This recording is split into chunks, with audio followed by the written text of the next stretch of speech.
Olá pessoal, estamos aqui para mais uma aula de ótica, onde o trabalho vai ser feito com a ideia de compreendermos a construção de imagens, a construção geométrica de imagens conjugadas por espelhos esféricos. A gente vai começar com 4 exemplos de espelhos esféricos côncavos, ou seja, eu tenho aqui situação 1, onde a posição do objeto é maior do que o raio de curvatura do espelho. Situação 2, onde a posição do objeto e o raio de curvatura do espelho coincidem. E assim por diante. Então, vamos tentar relembrar uma coisinha que vocês já aprenderam. Os raios notáveis. Nos espelhos esféricos, a gente costuma considerar os raios notáveis e, basicamente, eu gosto de trabalhar com 2 deles. Aquele que incide paralelamente ao eixo principal do espelho e é refletido numa direção que passa pelo foco. E um outro que eu também acho interessante, aquele que incide no vértice do espelho e é refletido simetricamente em relação ao eixo principal. O que a gente quer dizer com simetricamente em relação ao eixo principal? A gente quer dizer que o que abriu aqui para cima existe em termos angulares de forma idêntica ao que abriu aqui para baixo. Ou seja, o ângulo formado entre esse raio de luz incidente azul e o eixo principal e o ângulo formado entre esse raio refletido azul e o eixo principal são congruentes. Esses 2 ângulos vão ter exatamente a mesma medida. Pensemos um pouquinho. Se a posição do objeto é maior do que o raio do espelho, então o objeto está posicionado além do centro de curvatura do espelho. Ou seja, você tem esta distância entre o vértice e o objeto maior do que a distância do vértice até o centro do espelho, que é o raio de curvatura. O que vai acontecer nessa situação, nessa configuração? Eu tracei aqui em vermelho um raio paralelamente ao eixo principal do espelho. Como a gente sabe, se esse raio é traçado paralelamente ao eixo principal, ele será refletido numa direção que passa pelo foco. Depois eu tracei aqui um raio que incide no vértice do espelho, ele será refletido simetricamente em relação ao eixo principal. Quando eu quero visualizar o objeto, eu devo olhar para os raios incidentes. Eu vou pegar esse outro exemplo aqui, que está mais na altura dos meus olhos, fica mais fácil para você entender. Então, eu quero ver o objeto. Eu vou olhar para onde? Para a luz que vem do objeto. Estes 2 raios partem aqui da cabeça do objeto. Então, se eu olhar para eles, eu vou ver que eles se concentram na cabeça do objeto e, obviamente, eu vou enxergar o objeto. Quando eu desejo enxergar a imagem, e agora o meu corpo vai sumir um pouquinho da tela, eu preciso olhar para os raios refletidos pelo sistema óptico. No caso, o nosso sistema óptico é um espelho côncavo. Então, como é que eu faço? Eu deveria me posicionar aqui e visualizar a luz que parte do espelho e não do objeto. E ao visualizar essa luz, eu percebo que ela se cruza aqui. Olha, se esses 2 raios partiram da cabeça do objeto, onde eles se cruzarem, eu terei novamente a cabeça, mas agora não mais do objeto, sim da imagem. Então aqui eu tinha a ponta da seta, aqui eu vou ter a ponta da seta. Agora, se a ponta da seta está aqui e a base do objeto, se fosse uma pessoa, os pés dessa pessoa estão sobre o eixo principal, o mesmo acontece aqui, ó. Olha onde é que eles se cruzaram. Eles se cruzaram nesse ponto. Então, eu vou traçar uma seta cuja extremidade deve se encontrar no ponto onde os raios se cruzaram e cuja base deve se encontrar sobre o eixo principal. Ao visualizar isso, a gente percebe que a imagem é invertida em relação ao objeto. Portanto, eu tenho aqui uma imagem que é invertida em relação ao objeto, a nossa imagem I. E visualmente percebe-se com bastante clareza que ela é menor do que o objeto. Então, quando eu posiciono o objeto além do centro de curvatura do espelho, o espelho, através das suas reflexões de luz, ele vai conjugar uma imagem que tem um tamanho, uma extensão, uma altura menor que a do objeto. Portanto, ela é invertida em relação ao objeto e menor. Agora, quanto à natureza da imagem, ela pode ser real ou virtual. Quando é que uma imagem é real? A imagem é real quando ela é formada por luz, pelos próprios raios de luz, pela própria representação da luz. Percebam o seguinte, quando eu olho aqui, de novo eu vou usar esse aqui como exemplo, por uma questão de altura em relação aos meus olhos.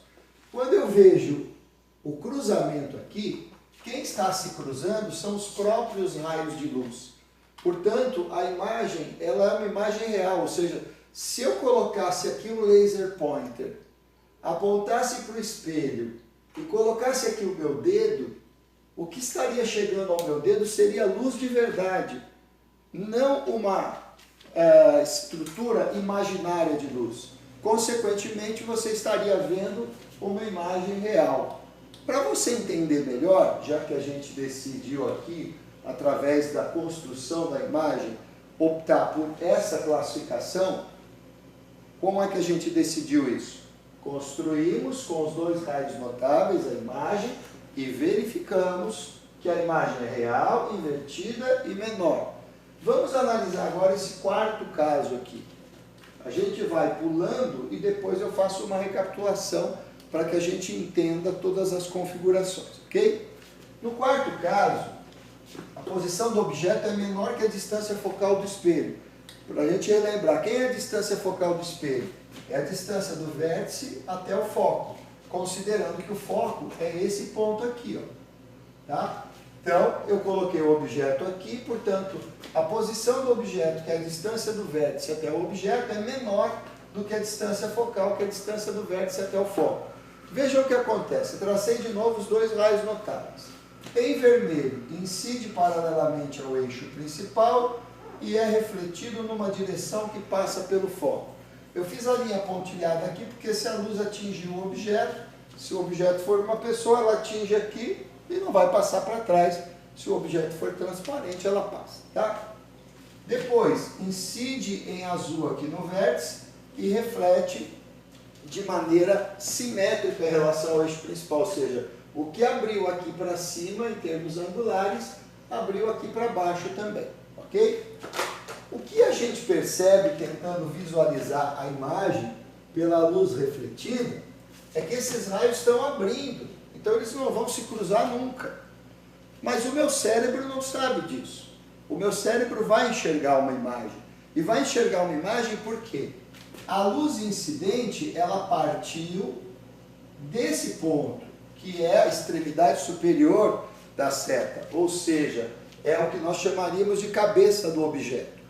Se ela partiu desse ponto, o meu cérebro, ao receber essa luz abrindo, ele de alguma maneira vai gerar uma interpretação cerebral de que ocorre a visualização de um ponto.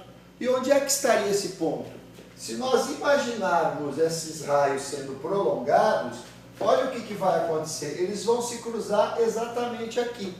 Se cruzando aqui, o meu cérebro vai interpretar que exatamente neste ponto será visualizada a cabeça do objeto.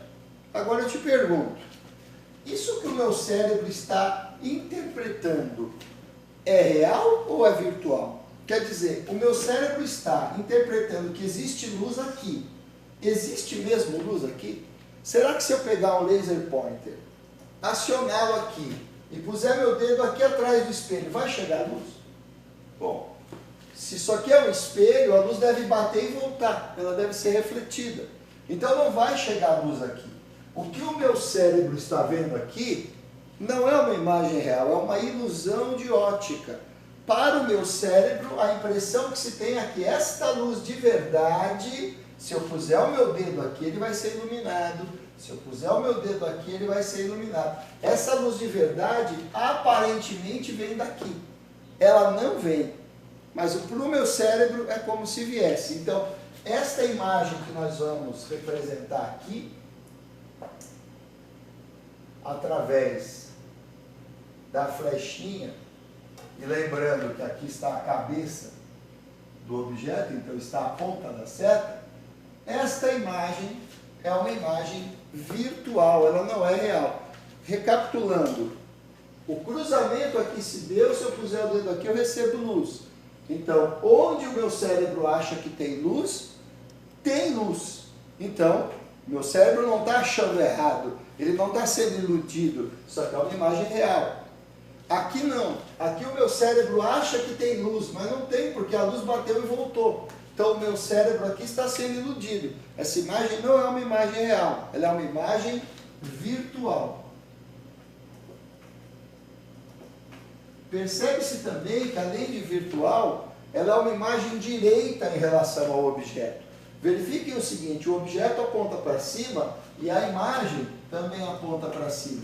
Então, quando você for representar o valor dessa imagem, o valor numérico, você vai representá-lo como um número positivo.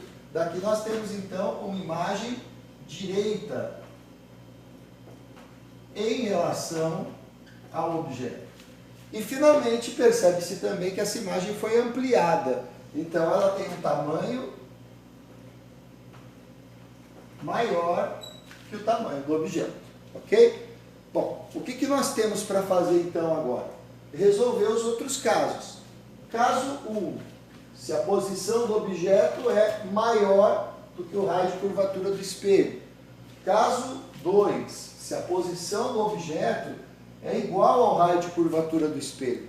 Vejam que eu sempre traço como raios notáveis um paralelo ao eixo principal e o outro incidindo no vértice. Não é obrigatório fazer isso, mas eu gosto bastante de utilizar esses dois raios, ok?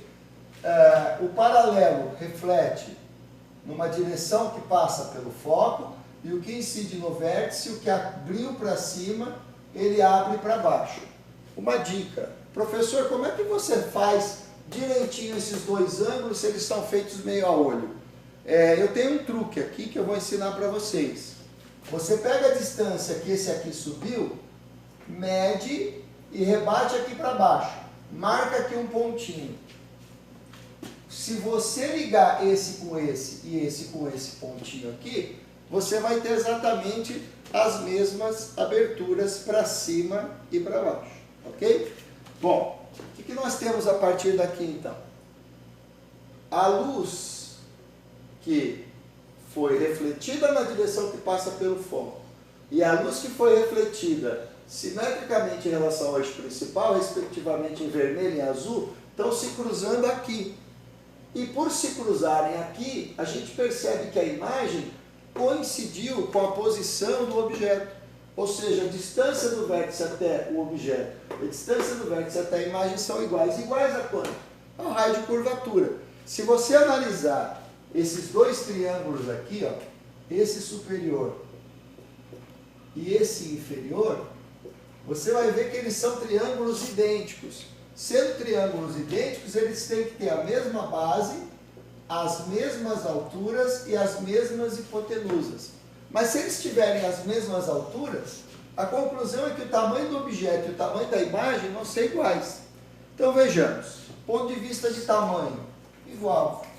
Do ponto de vista de posicionamento, a imagem está de cabeça para baixo e o objeto está de cabeça para cima. Então a imagem é invertida em relação ao objeto. Seria ela real ou virtual? Vejamos. Onde houve o cruzamento, eu tenho luz de verdade ou eu tenho prolongamentos imaginários dos raios de luz? Basta você lembrar do exemplo do laser pointer. Se eu pegar um laser pointer e acender aqui, botar meu dedo aqui, a luz não vai fazer isso? Então, onde eu acho que tem luz, a imagem é real. Ok? Finalmente chegamos ao terceiro caso, já como num passe de mágica, você vai ver esses 4 casos desaparecerem e aparecerem mais 2 casos. Não é o momento ainda, já você vai perceber isso aí, tá? Então, o que ocorre? Posição do objeto menor do que o raio. Ela é menor do que o raio, mas ela é maior que a distância focal. Então eu posso dizer que o objeto se encontra entre o centro e o foco do espelho esférico côncavo. Consequentemente, traçando um raio que incide paralelamente ao eixo principal e é refletido numa direção que passa pelo foco, e traçando um raio que incide no vértice do espelho e é refletido simetricamente em relação ao eixo principal, eu verifico que eles se cruzam aqui. Como se cruzam aqui, luz, luz, nada de prolongamento, tá vendo? Imagem real, claramente invertida em relação ao objeto.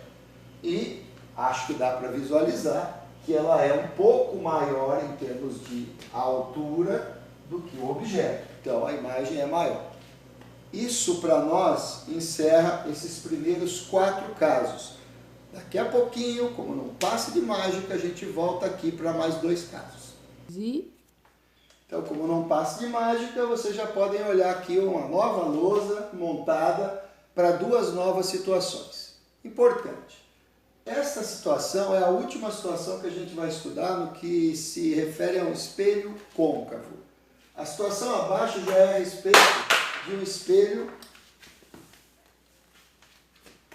Caiu um lenço aqui. De um espelho convexo, ok? Então, esse espelho côncavo de última situação me pressupõe colocar o objeto exatamente em cima do foco do espelho. Ou seja, a posição do objeto é idêntica à sua distância focal. Se ele está em cima do foco, o que nós vamos ter aqui? De novo, os 2 raios notáveis. Incide paralelamente ao eixo principal, é refletido numa direção que passa pelo foco. Incide no vértice do espelho, o que abriu para cima vai abrir para baixo.